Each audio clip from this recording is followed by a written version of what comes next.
For any natural number and let a n be the largest integer not exceeding the root n, then the value of a1 plus a2 plus a3 so on till 850 तक.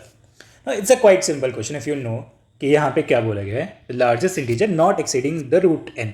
So basically root 1, root 2, root 3, root 4. Now you notice यहाँ तक सभी की value 1 point something आएगी, इसकी तो exactly 1 आएगी, इसकी 1.414 आएगी, इसकी वैल्यू 1.732 आएगी, राइट. नाउ यहाँ से इसकी वैल्यू हो जाएगी परफेक्ट 2. तो ये चीज़ चलती रहेगी. तो इफ़ यू नोटिस इस largest integer not exceeding the root n का मतलब है यहाँ पे हमें 1 ही लेना है, kind of greatest integer function. तो अब 4 से लेके 4 to 8 तक हमारा 2 ही रहेगा. सो अगर मैं देखूँ तो 1 से लेके 3 तक था 1. So there are 3 values, so total हो गया 3. नाउ 4 to 8 तक 2 ही रहने वाला है. So how many numbers are there? 4, 5, 6, 7, 8. So there are 5 numbers. So 2 into 5 numbers that gives us 10. Now अब 9 से लेके 15 तक ये सेम ही रहेगा, तो 3 पॉइंट समथिंग देगा, तो we have to consider only 3. So अब ये 9 से 15 तक कितने नंबर्स हो गए? 9, 10, 11, 12, 13, 14, 15. So there are 7 numbers. So 3 into 7 numbers, तो ये हो जाएगा 21. नोटिस करो हम लोग यहाँ पे कर रहे हैं रूट 9 टू रूट 15 का सब कुछ इंक्लूड कर रहे हैं बेसिकली. तो रूट 16 टू रूट 24 तक हमें मिलेंगे 4 पॉइंट समथिंग. तो यहाँ पे कितने नंबर्स होंगे?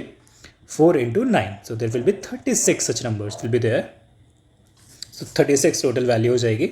ऐसे ही 25 से लेके 35 तक हमें 5 मिलेंगे, तो 5 into there will be 11, so 55.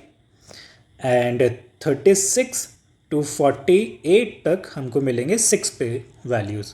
तो 6 into 13 that will gives us 78. Now 49 to 50 यहाँ पे हमको मिलने वाला है 7.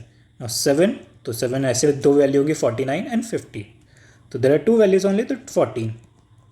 नाउ सबको ऐड कर लेते हैं, तो कितना हो जाएगा? सी 3 + 10 13, 13 + 21 34, 34 + 36 ये कितना हो गया?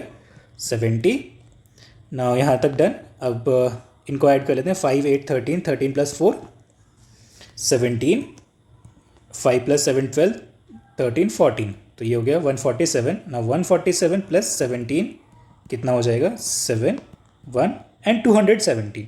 So the total value will be 217 1 से लेके रूट 50 तक. सो कैलकुलेशन में मत उलझो, पैटर्न समझो.